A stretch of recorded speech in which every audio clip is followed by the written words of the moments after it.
राधा राधा राधा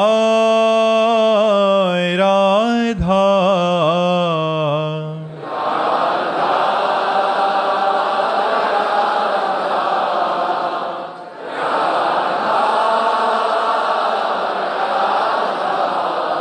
हाय राधा राधा राधा राधा राधा राधा राधा राधा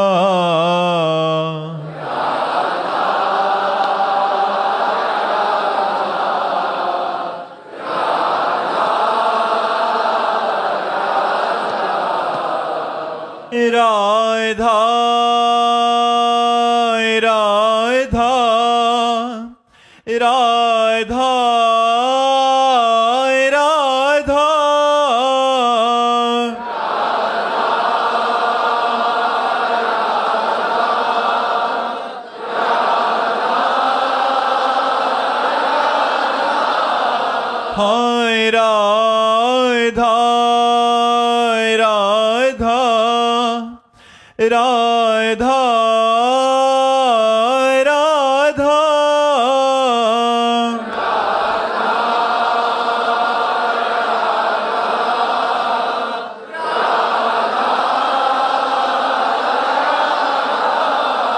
हाय राधा राधा राधा राधा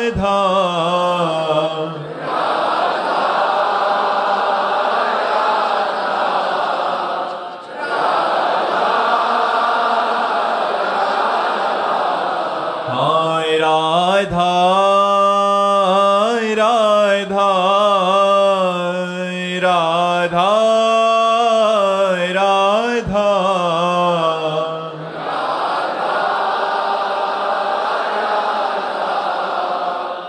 राधा राधा श्री राधा वल्लभ लाल की, समस्त संत हरि भक्तन की, श्री वृंदावन धाम की, सद्गुरुदेव भगवान की। खुशी अग्रवाल जी फरीदाबाद से। राधे राधे महाराज जी। महाराज जी, मैं श्री जी की सेवा में निकुंज में जाना तो चाहती हूँ, लेकिन मुझे आसमान में खड़े होकर प्रलय भी देखना है, कल की अवतार देखना है कि उनका कैसा रूप है, कैसे दुष्टों का संहार करते हैं। भजन करो, सब देख लो। भजन करो, भजन करने से कुछ दुर्लभ नहीं है। कल की अवतार अभी देख सकते हो। भगवान के सब अवतार शाश्वत और चिदानंदमय है, और चिदानंद के लिए ये भूत भविष्य वर्तमान काल का भाव नहीं रहता। अभी श्री कृष्ण लीला देख सकते हो, अभी कल के अवतार लीला देख सकते हो, अभी परशुराम लीला देख सकते हो, अभी राम लीला देख सकते हो, जो चाहो अभी देख सकते हो। लेकिन योग्यता आपके अंदर वो दृष्टि होनी चाहिए। इसलिए खूब नाम जप करो, भजन करो, संतों का संग करो। जो चाहोगे वो देख लोगे, जो चाहोगे वो प्राप्त कर लोगे। मनुष्य जीवन मिला ही इसी के लिए है, अपनी चाह पूर्ति के लिए। लेकिन गंदी चाहों की पूर्ति में मनुष्य जन्म नष्ट कर देना बड़ी भूल होगी। अच्छी चाह बनाओ, जो चाह, तुम चाहो ब्रह्मा बन सकते हो, तुम चाहो देवराज इंद्र बन सकते हो, जो चाहो कर सकते हो। भजन करो, भजन के बल से होगा, ऐसे बातों के बल से नहीं होगा। खूब नाम जप करो, जो चाहो प्राप्त कर सकते हो। संदीप कुमार जी। राधे राधे महाराज जी। महाराज जी, आपके चरणों में दंडवत प्रणाम। गुरुदेव भगवान, शरणागति की शुरुआत कहाँ से होती है, इसकी पूर्णता और अंत कहाँ होता है, शरणागति किसे कहा जाता है महाराज जी? शरणागति की प्रारंभ अवस्था संत संग से होती है। प्रथम भगति संतन कर संगा। जब हमें भगवान के परम प्रेमी महान पुरुषों का संग मिलता है, तो उनके संग से हमें भगवान की महिमा, भगवान के नाम की महिमा, भगवान की कृपा का, भगवान की करुणा का स्वरूप और अपनी दुर्दशा का, दोनों का बोध होता है। संतों की कृपा से अपनी दुर्दशा का भी बोध होता है कि हम कहाँ इंद्रियों की और मन की चाल में फंसे हुए हैं, कहाँ हम गंदे विषयों में फंसे हुए हैं। जब संत संग मिलता है, प्रथम भगवान की कृपा, संतों का संग मिलना।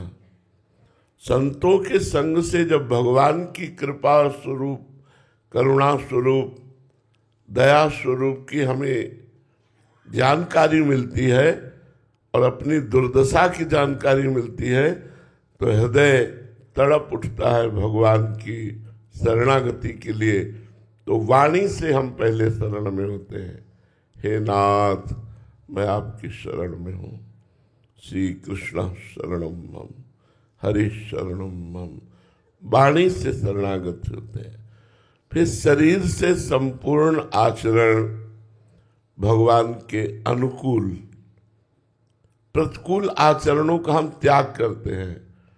हमारा खान पान भगवद अनुकूल, हमारा बोलना, देखना, सुनना, भोगना सब भगवान के अनुकूल। तस्मात् शास्त्रम प्रमाणम ते कार्याकार्यो व्यवस्थितौ। शास्त्र के अनुसार, धर्म के अनुसार हमारे आचरण होते हैं और वो भगवान को समर्पित किए जाते हैं, तो शरीर की शरणागति हो जाती है। वाणी से भगवान नाम कीर्तन, भगवत गुणगान, भगवान के परम प्रेमी भक्तों के चरित्रों का गान, जो भगवान के परम प्रेम में चरित्र, उनमें डूबना सुन सुन करके, तो एक एक इंद्री से हमारी भगवान की शरणागति होती है। नेत्रों से सबको भगवत स्वरूप में देखना, कानों से भगवान की चर्चा सुनना, वाणी से भगवान नाम कीर्तन, नाम जब भगवान की प्रेममयी चर्चा करना, तब हमारा मन तैयार होता है शरणागति के लिए। मन इसके बाद तैयार होता, पहले नहीं तैयार होता। जब उसे चारों तरफ से हम भागवतिक वातावरण से घेर लेते हैं, तब अमल माने निर्विकार होकर मन भगवान की, जो ही मन भगवान की शरण में गया, ते ही स्वयं की अनुभूति भगवान के समीप होने लगती है। जो स्वयं की अनुभूति है वो मन और इंद्रियों की समीपता लिए है। जब मन और इंद्रियां भगवान के समीप शरणागत हुई तो स्वयं की शरणागति का अनुभव होने लगता है। यदि मन और इंद्रिया विषयों में है तो स्वयं विषयों में है, मन और इंद्रिया प्रभु में है तो स्वयं प्रभु में है। इसलिए तनुवांग मनोभिरमलई सोहम तवै वाच्यता, शरीर से, मन से, वाणी से निर्विकार होकर, निष्काम होकर, हे नाथ मैं स्वयं आपकी शरण में हूँ। शरणागति प्रारंभ होती है संतों से और पूर्ण भी होती है संतों से। भगवत प्रेमी महात्मा ही हमें प्रतिपल शरणागति की तरफ बढ़ाते जाते हैं। शरणागति का प्रारंभ हनुमान जी से हुआ विभीषण की, और पूर्णता भी हनुमान जी से हुई। हनुमान जी ही भगवान का साक्षात्कार करवा रहे हैं। तो संतों से प्रारंभ और संतों से पूर्ण, मन वचन कर्म के द्वारा भागवतिक आचरण करना और वो भगवान को समर्पित करना, ये शरणागति होती है। ये शास्त्रीय और एक घटनात्मक शरणागति होती है कि सब कुछ अच्छा चल रहा था लेकिन विनाश लीला शुरू हो गई, धन नष्ट हो गया, संपत्ति नष्ट हो गई, परिवार के लोगों ने त्याग दिया, शरीर रोग से ग्रसित हो गया, कोई बोलता नहीं। तब अचानक हमको सुनने को मिला कि भगवान बड़े करुणामय है, भगवान बड़े सामर्थ्यशाली है, वो हमारी रक्षा कर लेंगे। तो भयभीत तो होकर जीव भगवान की शरण में जाता है। कभी कभी किसी को घटना से शरणागति होती है और कभी कभी संत संग से शरणागति होती है। तो भगवान जिस पर कृपा करते हैं, युधिष्ठिर जी से कहा, बड़ा कड़वा शब्द है, मैं उसका सर्वनाश कर देता हूं। बड़ा कड़वा शब्द है। भगवान ने कहा युधिष्ठिर जी से, पहले धीरे धीरे बंधुओं से विक्षेप कराता हूं, फिर धन का नाश कर देता हूं और फिर किसी काम का नहीं रखता हूं। जब किसी काम का नहीं होता तो राम का अपने आप हो जाता है। बहुत सूक्ष्म बात आपको बता रहे हैं। भगवान से उपासना करके लोगे तो चैन से जी लोगे, और भगवान को लेना चाहोगे जो मैं ऐसा जानती प्रीति किए दुख होए, तो नगर ढिंडोरा पीटती अजी प्रीति न करियो, कदम कदम पर सूल बिछा दिए जाते हैं। चल अब मेरा प्रेमी अगर कहलाता है तो चल इस सूल पर, और जिसने उन सूलों पर पैर रख दिया वो फूल बन गए। पर दिखाई सूल देंगे, पक्का देंगे कि एक एक कदम जीना मुश्किल है, पर इस कदम पे एक एक कदम पे बता रहे ना, सूल दिखाई देगा। अगर पैर रख दिया तो फूल हो जाएगा। इस मार्ग में दिखाई देगा सूल, लेकिन रखोगे होगा फूल, और संसार के मार्ग में दिखाई देगा फूल, लेकिन रखोगे तो होगा सूल। और सूल की तरह हृदय में चुभता रहेगा। इसलिए प्रारंभिक शरणागति भगवान के परम प्रेमी भक्तों के संग से और तन मन वचन कर्म से भगवान को समर्पित हो जाना ही शरणागति है। और शरणागति ही भगवत साक्षात्कार का बहुत सहज सरल उपाय है। गौरव जी दिल्ली से, राधे राधे महाराज जी। महाराज जी मैं सतोगुण तमोगुण और रजोगुण पर पूरी तरह जीत पाना चाहता हूँ महाराज जी। हाँ बिल्कुल बिल्कुल, मनुष्य शरीर मिला ही है। और पहली बात तो ये है कि हमारे ऊपर किसी गुण का प्रभाव नहीं पड़ता।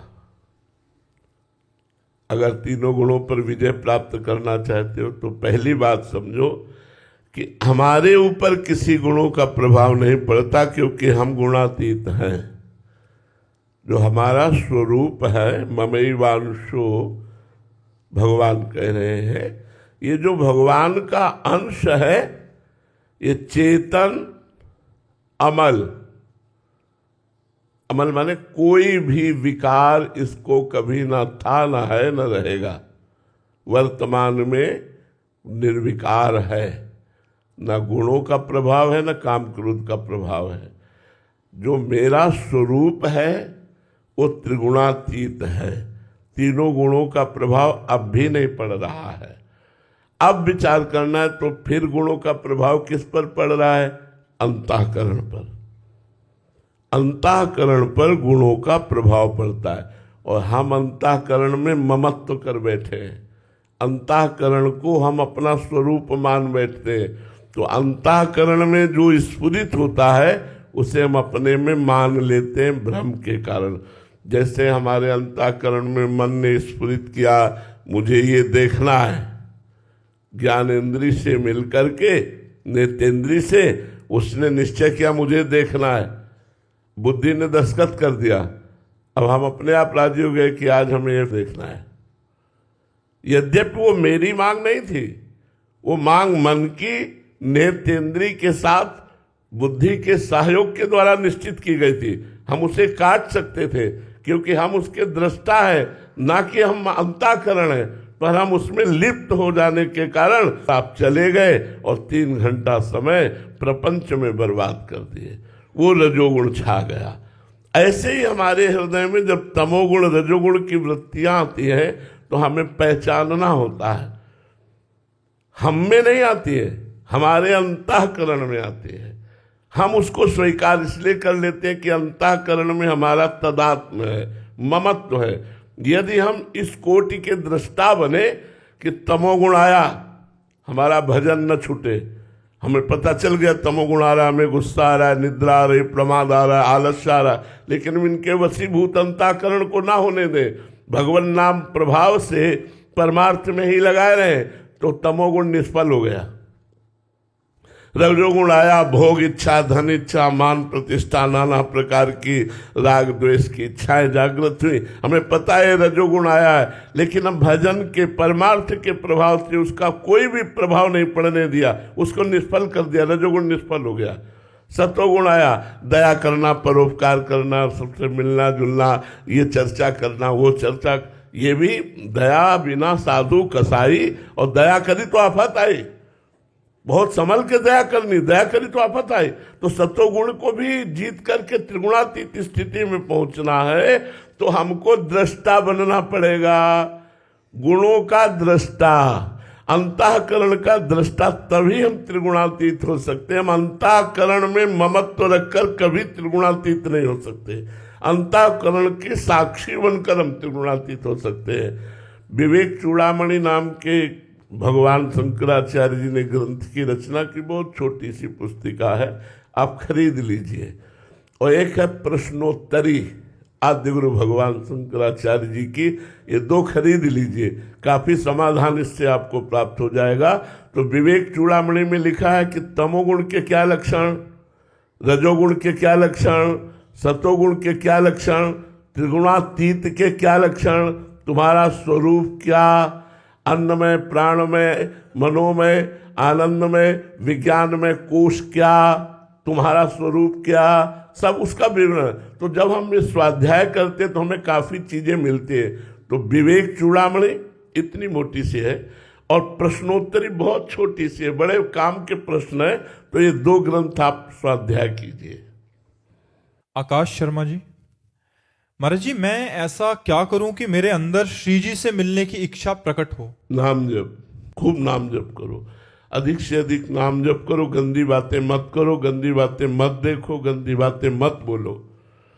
गलत आचरण करोगे, गलत बातें देखोगे, गंदी बातें बात करोगे तो वही मन मनन करेगा, फिर भजन की चाह नहीं होगी।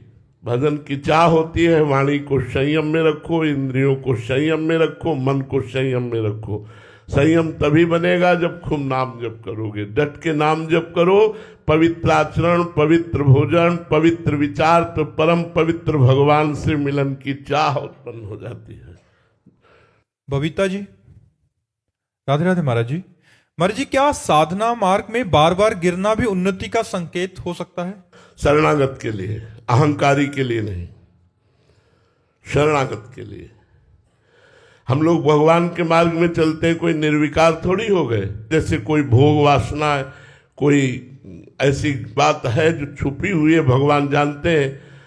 तो अब उसको, उस दुर्वासना को निकालने के लिए भगवान क्या ऑपरेशन करते हैं ये भगवान ही जाने, लेकिन उस दुर्वासना को निकालना ही होगा।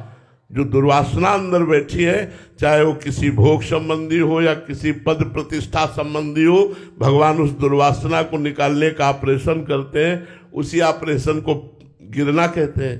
पर वो गिरेगा नहीं, वो स्वस्थ होगा। वो जे ही गिरेगा ते ही छलांग मारेगा, अपने लक्ष्य में पहुंचेगा, वहां बैठा नहीं रहेगा, वहां पड़ा नहीं रहेगा। लेकिन अभिमानी, साधना अभिमानी जब गिरेगा तो भ्रष्ट हो जाएगा। भगवान का शरणागत जब गिरेगा तो भ्रष्ट नहीं होगा, वो क्रम बाय क्रम आगे बढ़ता चला जाएगा। स्वाने जी, पटना से, राधे राधे महाराज जी। महाराज जी, गुरु मेहरबान तो चेला पहलवान। महाराज जी, इस मन को मारने के लिए केवल गुरु कृपा का आश्रय हो या हमें प्रयास भी करना चाहिए? तो आश्रय ही तो प्रयास है। आश्रय, तो आश्रय का मतलब कि आज हम वो चर्चा शुरू की थी कृष्ण मोहिनी जी ने कि गुरु के आश्रय से ही शिष्य को परम पद की प्राप्ति होती है, इसलिए आश्रय पकड़े रहना चाहिए। तो उसी समय भाव आया कि भैया देखो, भगवान है ऊर्ध्व और संसार है अधा। संसार अधा है, प्रकृति नीचे की तरफ है। मना कष्टानि इंद्रियाणि प्रकृति स्थान कर सती। और भगवान की तरफ चलना है तो गुरु डोरी पकड़ा दिया, नाम की डोरी, मंत्र की डोरी। अच्छा, किसी बिल्डिंग के आखिरी छोर पर जाना हो और डोरी से जाना हो, अब आप थोड़ा चढ़ चुके हो, अब आप सोचिए अगर डोरी छोड़ दी तो आपकी दुर्दशा हो जाएगी, मर जाओगे, हाथ पैर टूट जाएंगे किसी काम। अब तो चढ़ना ही चढ़ना है और उस डोरी में चिपके ही रहना है। ऐसे ही परमार्थ का पथिक यदि गुरु को त्याग कर दे, यदि गुरु की अवहेलना कर दे, गुरु का अनादर कर दे तो नष्ट हो जाएगा। चाहे सर के बल खड़े होकर साधना करे, गुरु द्रोही को कभी भगवत प्राप्ति नहीं होती। तो गुरु आश्रय एक ऐसा है जैसे वो एक डोरी पे चढ़ने वाला। अब बस केवल डोरी ही सहारा है, वो अगर छोड़ा तो मरा। ऐसे गुरुदेव का आश्रय ही केवल सहारा है तो सुख पूर्वक भवसागर तर जाएगा। जिसने गुरुदेव को ऐसे पकड़ा जैसे बिल्डिंग के आखिरी छोर पर जाने के लिए केवल डोरी ही सहारा है और डोरी पे चढ़ रहा है, अब नीचे उतर नहीं सकते क्योंकि उतरना श्रम होगा। ऊपर लक्ष्य पे पहुंचना है, छोड़ सकते नहीं, तो बस चढ़ना ही चढ़ना है। ऐसे गुरु को पकड़ लो। गुरु देते हैं डोरी, नाम की डोरी, सूरत की डोरी, मंत्र की डोरी। रात दिन नाम मंत्र जपना गुरु का आश्रय है। गुरु का आश्रय का मतलब क्या है? अब आप कहते हो हमारा प्रयास नहीं, हम तो गुरु के भरोसे बैठने वाला आलसी और कायर होता है। बहुत परिश्रम करना है, पुरुषार्थ अपना और कृपा गुरुदेव की। जो पुरुषार्थहीन होते हो कभी कृपा पात्र बन ही नहीं सकते। मन क्रम वचन छाण चतुराई, भजत कृपा करी है रघुराई। खूब पुरुषार्थ युक्त रहो, रात दिन पुरुषार्थ युक्त रहो।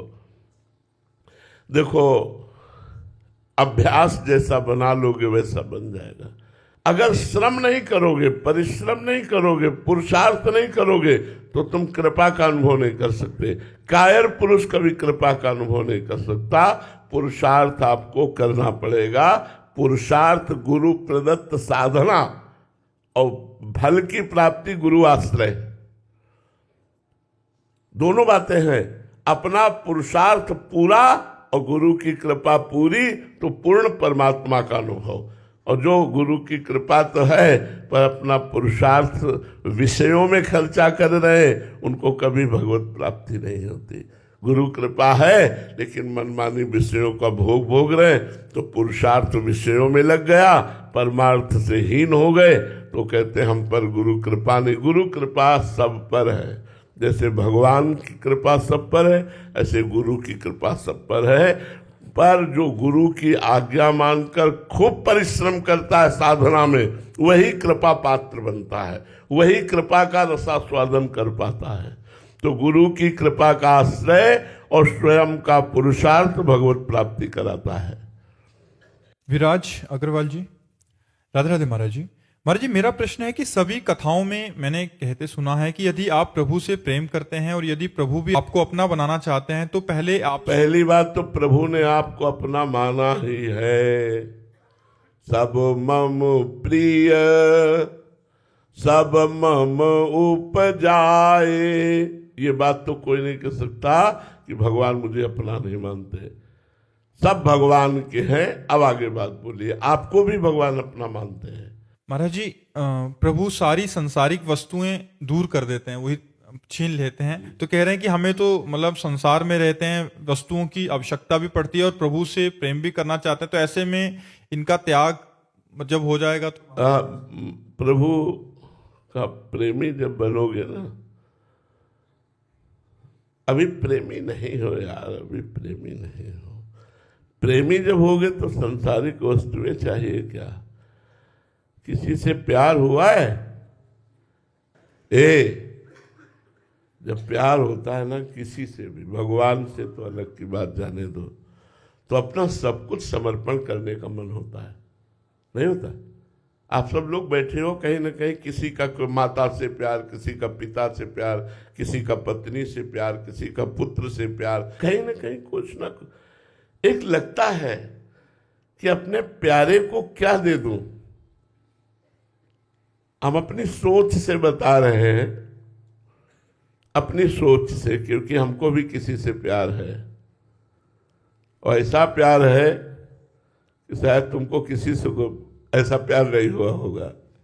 ऐसा प्यार है, ऐसा लगता है क्या दे दूं, क्या पवा दूं, क्या करूं जिससे प्यारे को सुख मिले, मेरा प्यारा प्रसन्न हो जाए। क्या करूं, क्या करूं? कौन सी ऐसी वस्तु, कौन सा ऐसा नाचूं, गाऊं, रोऊं, चिल्लाऊं, क्या करूं? अपने प्यारे की मुस्कुराहट देखना चाहता हूं। प्यारे की मुस्कुराहट देखने के लिए सब कुछ न्यौछावर हो जाता है, फिर अपना कुछ बकाया नहीं रह जाता है। जिससे हम प्यार करते हैं उसका अधिकार मेरा और मेरी सब वस्तुओं पर हो जाता है। तो ये जो चाहता है कि कुछ मैं विषय चाहता हूं, देखो भगवान केवल आंतरिक बात जो कह रहे हो वो नहीं समझ पा रहे हो। भगवान कहीं राग नहीं रहने देते। सर्वनाश का मतलब राग नहीं रहने देते। जैसे देखो, हजारों बच्चे बच्चियां भगवान के मार्ग में सब चल रहे हैं, तो आप ये समझो उनका राग ही नष्ट हुआ है। वो संसार में जो सुख प्राप्त नहीं कर सकते, जो त्रिभुवन में सुख प्राप्त नहीं कर सकते, वो अभी प्राप्त है, जिसका नाम है शांति और आनंद। भगवान के लिए कदम बढ़ाया, सब कुछ छोड़ दिया। केवल अभी प्यार नहीं हुआ भगवान से। प्यार, जिस दिन प्यार हो गया उस दिन शरीर का राग भी छूट जाएगा, उस दिन जन्म मृत्यु का भय भी नष्ट हो जाएगा। अंदर से कदम कदम पर परमानंद की बाढ़ आ रही, हर समय जोश होश सब बिल्कुल चैतन्य रहता है, आनंद रहता है। मृत्यु की जब याद आती है तो आनंद आता है, कब हमारा शरीर छूटेगा, मैं अपनी प्रियाजू के पास जाऊंगा। हर समय एक उत्साह बना रहता है। मरने से ऐसा लगता होगा कि डर लगता है, यहां उत्साह बना है, कब शरीर छूटेगा मैं अपने प्रभु से मिलूं, कब शरीर छूटेगा मैं अपने प्रभु से मिलूं। जिन प्रभु की याद में पूरा जीवन, जिन प्रभु के चरणों में पूरा जीवन उनके गले लगूंगा, वो मुझे स्वीकार करेंगे। इन भावनाओं में जो सुख, जो आनंद, जो शांति, भगवान सर्वनाश करते। मंगल भवन किसी को दुख देंगे, मंगल भवन किसी का छीन लेंगे। वो तो उदार दाता है, इनसे बड़ा तो कोई दानी है नहीं। वो देते हैं, वो छीनते नहीं है। छीनते हैं विकार, छीनते हैं राग, छीनते हैं आसक्ति, छीनते हैं ममता, वो देते हैं परमानंद। आज तक किसी एक का बताओ भगवान के द्वारा अमंगल हुआ हो तो बताओ, किसी एक भक्त का बताओ कि भगवान ने अमंगल किया है। हृदय की बात कहते हैं, उनके जैसा कृपाल, उनके जैसा मंगल करने वाला कोई त्रिभुवन में नहीं है। जो सुख भगवान दे रहे हैं, एक किडनी के हजारों किडनी होती तो उतना मिलके सुख नहीं मिलता जो आज किडनी फेल होने पर हमें सुख भगवान प्रदान कर रहे हैं। ये हमारा कोई तो बुरा प्रारब्ध है, लेकिन भगवान की कृपा हर समय हमें प्यार दुलार दे। तो ये कोई न सोचे कि भगवान के मार्ग में चलने पर हमारा परिवार छूट जाएगा। इसीलिए तुम्हें बताया तुम्हारा परिवार कितना, 2-4 या हजारों की संख्या में हमारा परिवार, सब कुछ भगवान ने दिया है, सब कुछ भगवान ने दिया। ये इसलिए खोल खोल के बता रहा हूं कि ये समझ में ना आए कि भगवान के भजन करने वाले का भगवान सब कुछ नष्ट कर देते हैं। सब कुछ का मतलब राग नष्ट कर देते हैं, वैभव नहीं। क्या समझते हो, भगवान का शरणागत भिखारी होता है, दाता होता है। भगवान की शरण में आने पर जो सुख, जो प्यार, जो शांति, जो आनंद, वो कहीं नहीं, त्रिभुवन में नहीं। इस शब्द का अर्थ समझना कि जो मुझे अपना मानता मैं उसका सर्वनाश कर देता हूं, वो है उसके विकारों का, उसके राग का, उसकी आसक्ति का नाश कर देता हूं, ना कि उसके परिवार का। आप विचार करके देखो, किसी भक्त की जीवनी उठा करके देखो कि भगवान ने सर्वनाश कर दिया। ऐसा कहीं लिखा हो, ऐसा कहीं पढ़ा हो तो हमें बता। आनंदमय कर दिया। हाँ, ये विश्व को दिखा दिया कि मेरा भक्त, मेरा पार्षद कितना महान होता है। जैसे मीरा जी को जहर पिलाना, प्रहलाद जी को नाना प्रकार के कष्ट, लेकिन क्या बाल बांका हुआ क्या? ये भगवान अपने भक्त की महिमा प्रकाशित करते। भगवान बहुत प्यार करते हैं। ये हम बर्दाश्त नहीं कर सकते कि कोई ये कहे कि भगवान को छीन लेते हैं। वो दाता है, वो छीनते कहाँ है? वो तो देते हैं, आनंद देते हैं, वो तो मंगल भवन सब कुछ देते हैं। भगवान की शरणागति पर ये अगर भाव दोष आ जाए कि वो सब कुछ छीन लेते हैं, तो नहीं भाई, सब कुछ दे देते हैं, अपने आप को दे देते हैं भगवान। विभीषण शरणागत हुए, एक कल्प तक का राज्य, अनपायनी भक्ति दी।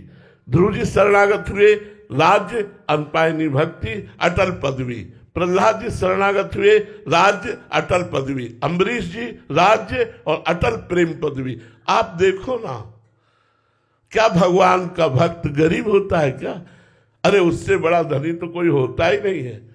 जो भगवान को लिए डोल रहा है, उससे बड़ा धनी कौन होता है? जाके राम धनी वाक्य कौन करवे?